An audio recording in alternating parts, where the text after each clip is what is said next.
Welcome to Limca podcast. आज मैं लाई हूँ आपके लिए एक ऐसी स्टोरी जिसका नाम है क्राउन प्रिंस ऑफ ड्रैगनलैंड। जी हाँ, ये कहानी है ड्रैगनलैंड के राजकुमार की।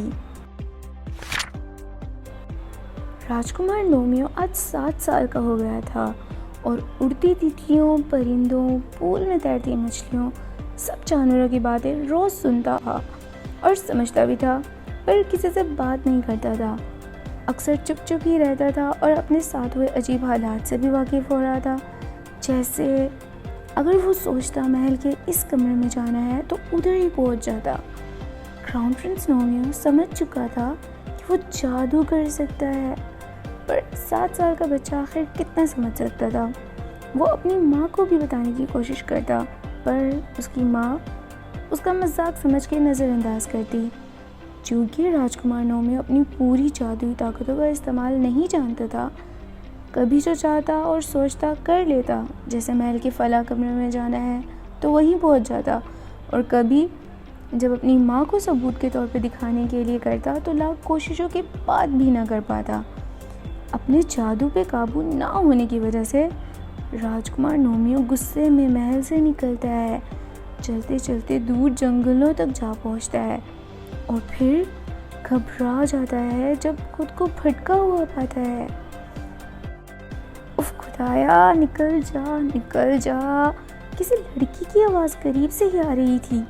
राजकुमार अपने कदम आगे बढ़ाता है और क्या देखता है कि लगभग राजकुमार की उम्र की ही खूबसूरत सी लड़की थी। वो लड़की जिसका दुपट्टा जंगल में झाड़ियों में फंस गया था।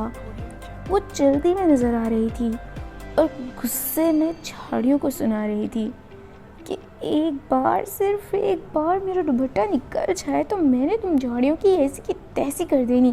तुम झाड़ियों के सुनहरे बाल जला के राख करने और फिर उस राख से गली के कचरा दान रंगने। प्रिंस नोमियो उसकी बातें सुन के जोर जोर से हंस पड़ा, जितना कभी जिंदगी में ना हंसा हो।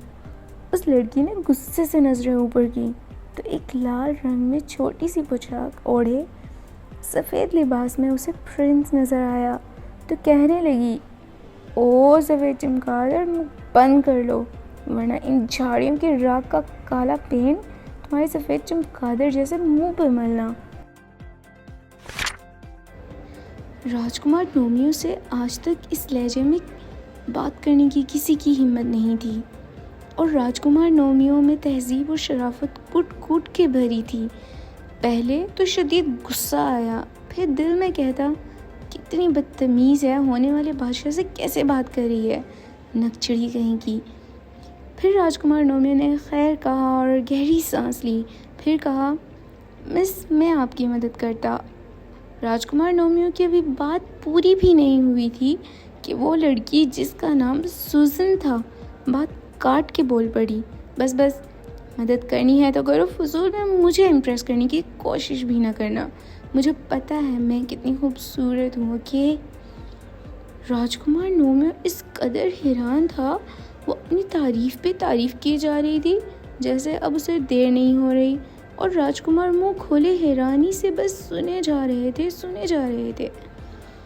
अब राजकुमार ने चुप रह के मदद करना बेहतर समझा। मज़ीद वक्त ज़ाया किए बगैर राजकुमार ने जैसे झाड़ियों में हाथ डाला, जादू से वो दुपट्टा खुद झाड़ियों से निकल गया। राजकुमार अपने हाथों को देख के सोच ही रहा था कि वो आखिर जादू हर वक्त क्यों नहीं कर सकता। वहाँ वो सुजन जल्दी में जैसे दुपट्टा निकला भाग गई और जाते जाते कह गई, सफ़ेद चमगादड़, जादू अच्छा कर लेते हो। पहले तो जब राजकुमार ने उसे देखा भागते हुए तो हैरान था, भाग गई। फिर दिल में कहने लगा, इसे तो शुक्रिया बोलना तक भी किसी ने नहीं सिखाया, नकचड़ी कहीं की। फिर अचानक से कहता, हाय, अरे वेट, इसने क्या कहा, जादू।